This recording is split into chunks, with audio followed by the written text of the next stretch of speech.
February 2026, the United States kills Iran's supreme leader. 900 airstrikes, Air Force shredded, Navy sunk, total military victory.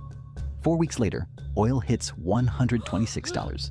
Dubai is evacuated, and the dead leader's son sends one message: the strait stays closed. This is how the strongest military on earth won a war it couldn't afford to finish. The plan was simple, elegant even. The Americans called it decapitation. You kill the leader, the regime collapses, everyone goes home. It worked on Saddam. It's the playbook. Don't fix what isn't broken. At 6:45 a.m., Israeli jets hit Khamenei's compound in Tehran. The supreme leader, his daughter, his son-in-law, his grandchildren, gone. Within hours, the US and Israel had struck over 900 targets: nuclear sites, missile launchers, radar installations, command centers. We have achieved decisive military superiority across all domains. And technically, yeah, they were right. Iran's air force was shredded. Its navy was sinking. 30 warships destroyed by day 5. On paper, this was a knockout. But Iran doesn't fight on paper. See, here's the part the Pentagon didn't put in the briefing. Khamenei was 86 years old. He'd had prostate cancer for years. Despite knowing the strike was coming, he refused to take shelter. He stayed at his desk in Tehran with his family.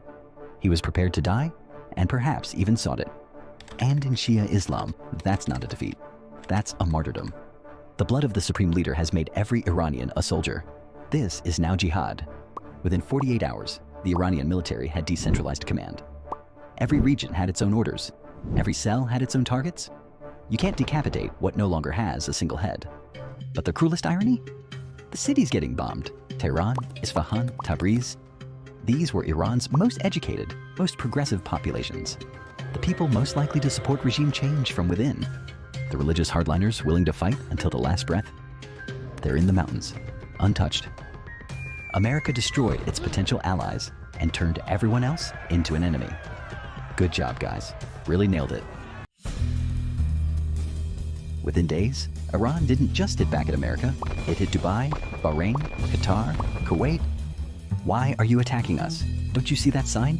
We are not part of this conflict. Well, they were kind of part of this conflict. The Gulf states, Saudi Arabia, UAE, Qatar, Kuwait, Bahrain, they're the financial engine of American power.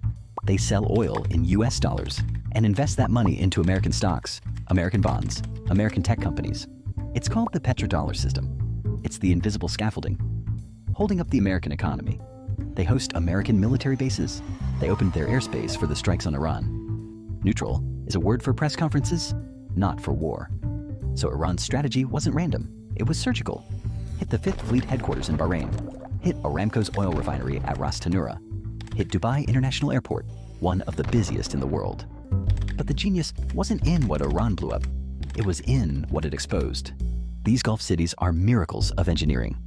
Glass towers, indoor ski slopes, man-made islands shaped like palm trees. But they're all built on one fatal assumption, that nobody would ever actually attack them. Dubai's population is 90% foreign workers. These people don't have loyalty. They have employment visas. The moment drones started hitting hotels, the expats started packing. And when the expats leave, the city stops. It's like pulling the batteries out of a toy. And Iran didn't even need to destroy them. It just needed to scare the insurance companies. We'll get to that. Let's take a look at this map. See that tiny gap between Iran and Oman? That's the Strait of Hormuz, 21 miles wide. That's it. 20% of the world's oil passes through this little hallway every single day. On March 2nd, Iran shut the door. Not a single oil tanker was getting through that strait. The drones were loaded, missiles locked on target. All it took was one